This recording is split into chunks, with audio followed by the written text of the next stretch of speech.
Assalamualaikum warahmatullahi wabarakatuh. Nana, gimana kabarnya semua? Alhamdulillah, kita jumpa kembali di pembelajaran bahasa Indonesia. Kali ini masih tentang teks ulasan. Nah, untuk kali ini kita akan pelajari bagaimana cara menceritakan kembali isi teks ulasan. Coba lihat ya di bukunya.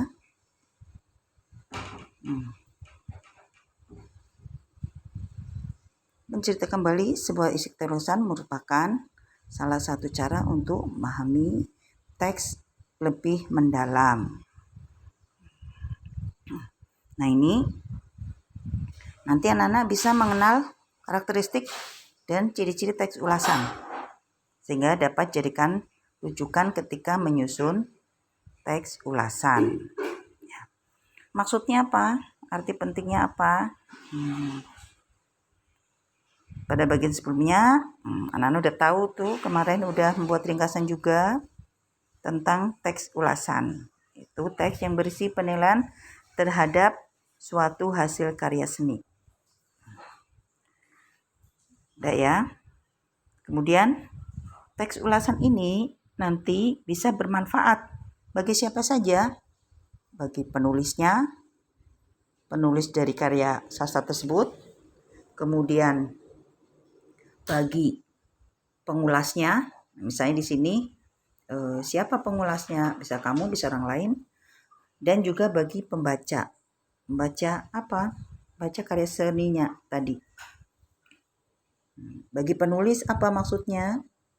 Sebagai masukan untuk meningkatkan kreativitas.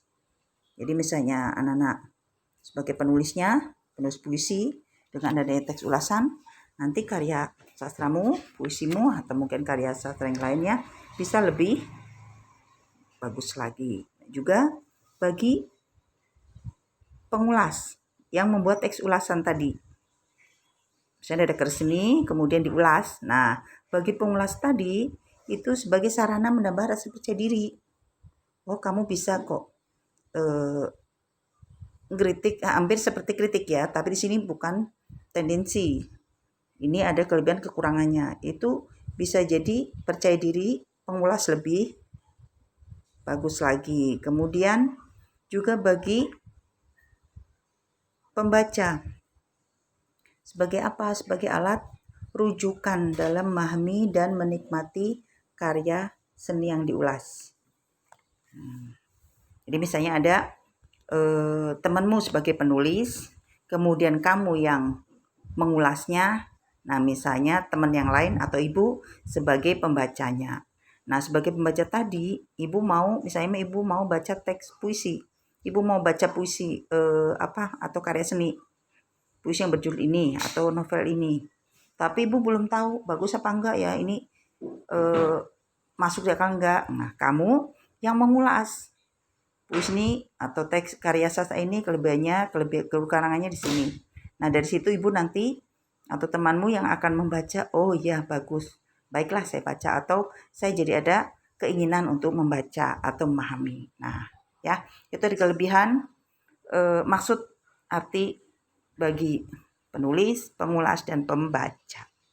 Kemudian teks ulasan itu intinya yaitu pada keunggulan dan kelemahan teks ulasan tadi. Apa saja?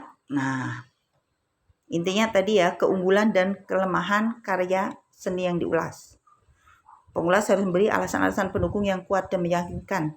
Jangan asal kritik, jangan asal bicara. Tapi harus ada argumen, harus ada buktinya.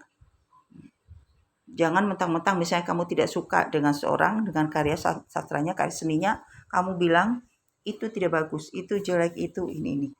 Ya, tidak boleh. Harus adil. Kalau memang bagus, tulis bagus, kurang. Nanti di sini ada ya. Gimana Bu contohnya, ada apa? Caranya gimana buktinya? Dengan menunjukkan bukti tekstual. Dengan merujuk pendapat para ahli. Ya, di sini ada teks ulasan malam Lebaran antara kebahagiaan dan penderitaan hidup. Anak-anak nanti baca, ini teks ulasan ya. Penulisnya di sini adalah penulis puisinya Sitor Sitomorang. Nah, kemudian nanti untuk pembaca, untuk ibu nih, kamu harus mengulasnya. Bagaimana caranya?